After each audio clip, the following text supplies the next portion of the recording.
আমাদের ক্রোধ রয়েছে সেসব আমলাদের প্রতি, যেসব আমলারা এই ফেসিবাদকে টিকিয়ে রাখতে ভ্যানগার্ড হিসেবে কাজ করেছে। আমাদের ক্রোধ রয়েছে সেসব ব্যবসায়ীদের প্রতি, যেসব ব্যবসায়ীরা 27 July mother of terror Sheikh হাসিনার কাছে গিয়ে উন্নয়নের বায়াত নিয়ে এসেছে।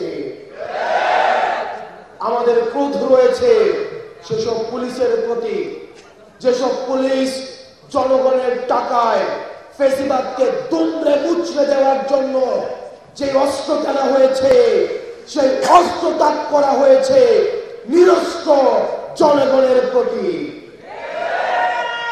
প্রিয় সহযোদ্ধা, আমাদের দায়বদ্ধতা রয়েছে, আমাদের দায়বদ্ধতা রয়েছে সেসব মায়েদের প্রতি যারা সন্তান হারা হয়েছে।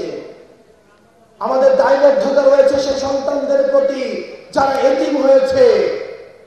আমাদের দায়বদ্ধতা রয়েছে সেসব বিধবাদের প্রতি যাদের মেয়েদের রক্ত শুকিয়ে যাওয়ার পূর্বে তাদের স্বামী রাস্তার মধ্যে রক্ত দিতে হয়েছে।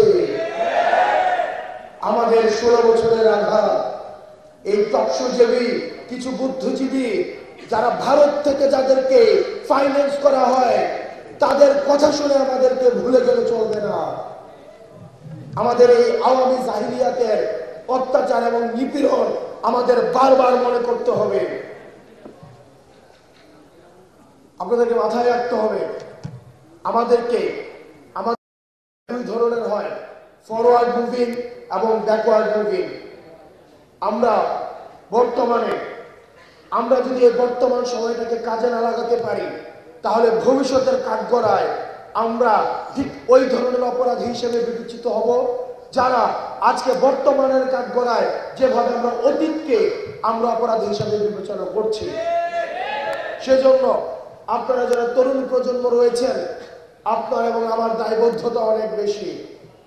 আজকে 2024 এই কারণে ঘটেছে, কারণ যারা আমাদেরকে নেতৃত্ব দেওয়ার কথা ছিল, যেসব অভিভাবক রাজনৈতিক দূরদৃষ্টি সম্পন্ন যারা আমাদেরকে ভ্যানগার্ড হয়ে আমাদের পরবর্তী ভবিষ্যৎটা মসৃণ করার কথা ছিল, তারা ব্যর্থ হয়েছে বিদায় আজকে 24-এ তরুণ প্রজন্ম গুলির সামনে দাঁড়াতে হয়েছে।